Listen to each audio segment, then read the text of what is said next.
my answer to your question is that it varies, right? People can look very different. At times, it can look like the individual who's been down and out in life and has been dealt a bad hand of life, and it can also look like the most successful individual you've ever met. And why in the world would you use substances and put yourself at risk for dependence when you have everything that everyone will want in the world? You got all this money, you got all this fame and everything else. And so there isn't really a great prediction model that we have in place, and it can look very different from individual to individual. Wow. It's pretty amazing that there are no real standards or some frameworks to that are in place, to help people to kind of like as warning signs, or like don't go down that road if you're this personality type. And so the ideas of addictive personality types. Yeah, of course. And so if someone has addictive behaviors already in their life, whether that's food or relationships or work or whatever the case may be, it doesn't make sense for that individual to engage in substance usage or experimentation, because their personality and their physiology is a little bit more likely to result in this being, becoming out of hand at some point. So that's kind of a no-brainer. You don't want those individuals to partake. But there are people who don't have addictive personalities who are way on the extreme end of it, and they're deep in their addiction. And so it's kind of hard to just say we need to just take the people with addictive personalities and have them avoid, because it's bigger than just that. And so that makes me think of, okay, the additives that are being added to marijuana. So, a lot of people think that marijuana is harmless. It's a natural, it's an herb, it's, of the earth and all of that. And, but a lot of people know that there are, things that they're adding to the marijuana. And do you see the kinds of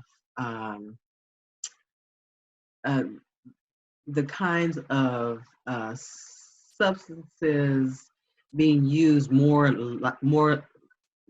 than average, becoming more of a problem for those personalities who you wouldn't expect to be using? In other words, have the changes in socially accepted substances made a difference in terms of who you're seeing now?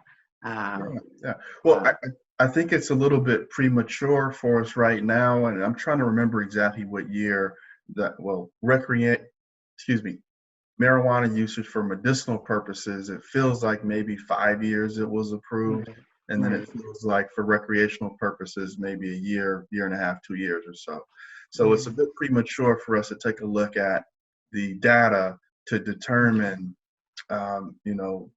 whether its acceptance has increased people's usage and clear dependence. I actually haven't, this is anecdotal evidence, but I haven't actually seen, huge numbers of people in my clinic who have now come in with marijuana addictions. That would be an indicator, right? If we all of a sudden just notice that all these people are coming in, but with it being legal and the time being so short, we may not have gotten to that place yet where people have experienced a lot of the negative effects. And so I'd say give it another 5 or so years and it'll be a little bit clearer. Now, we can compare this to when alcohol was legalized, right? And so, of course, I wasn't around when during Prohibition, and the whole thing was kind of coming to play, but we do see some very clear long-term negative effects of alcohol usage, from cirrhosis of the liver all the way to higher DUI rates, all the way to aggression and so forth. Now, alcohol is a different thing than marijuana, and it's very interesting when you think about it, how alcohol has a larger acceptance than marijuana. It's just because it's been legal for so long, and marijuana is kind of new, and of course it's not legal at the federal level, and it's not legal in every state. And so it'll certainly be interesting to see. But let me make sure I at least touch upon your point as well. So natural sort of marijuana, which I guess was they call it weed in kind of a slang sort of term. It certainly at some point in time was naturally growing. And now when you take a look at the marijuana that we have in the dispensaries now, they're putting all kinds of stuff in it, and hybrids and different ways in which the people who are into uh, plant medicines and so forth are able to manipulate the seeds and manipulate the plant so that it can achieve a certain level of an achieved outcome. And so usually what happens is when we mess around with nature, there tends to be a side effect of some sort. It doesn't just kind of work out perfectly, and we don't just kind of walk away with all the added benefits. There usually is some down the line long-term negative effects. So once again, it's premature, but it'll be interesting to see if there are anything to be concerned about with kind of the scientific medicinal marijuana. So let me stay on that subject of marijuana in terms of mental wellness. How are you seeing the effects of marijuana affecting your clients or patients or people who have been diagnosed with mental illness or Yeah. Well, I'll say this is that marijuana and cannabis is a it has medicinal purposes to it, right? And so whether you're talking about someone who has anxiety and they've had non-responsive treatment to anxiety, marijuana and cannabis has shown some positive effects. I believe that marijuana and cannabis has been used for seizures and some other sorts of medical conditions that have shown non-responsiveness as well.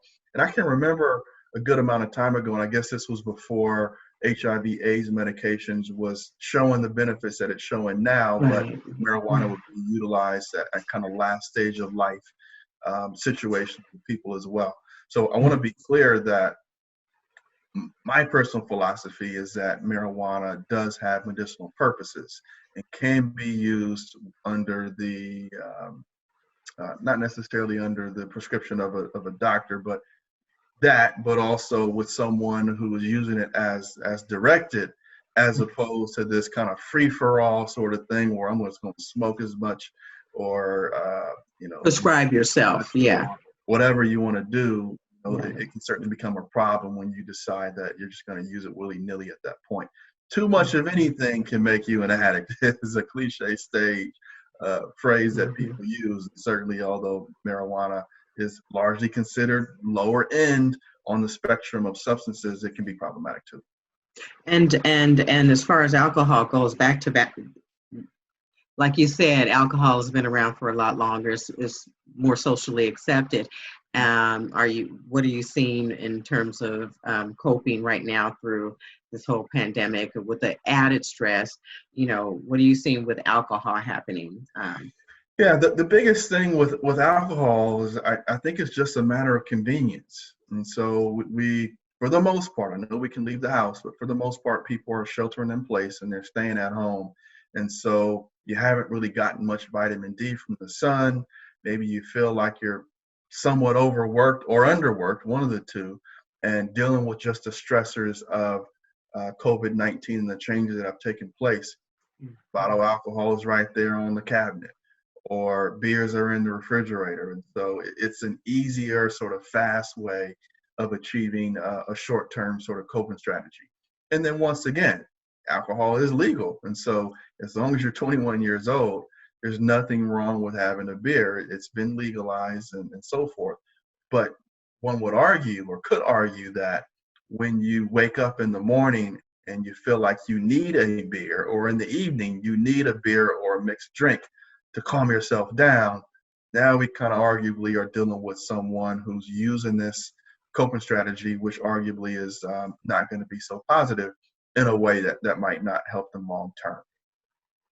And that's just simple and easy to understand. If so, for the viewing audience out We hope you enjoyed this episode of the Bay Area Mental Health Hour. Please visit our YouTube channel today, subscribe, and click on the notifications bell so that you can receive updates on our latest episodes. This conversation on substance abuse and therapy will continue. If you or someone you know is in crisis, help is available at the Substance Abuse and Mental Illness Helpline at 1-800-950-6264. Or call the National Suicide Prevention Lifeline at 1-800-273-8255. Your support makes it possible for us to produce content like this. Thank you.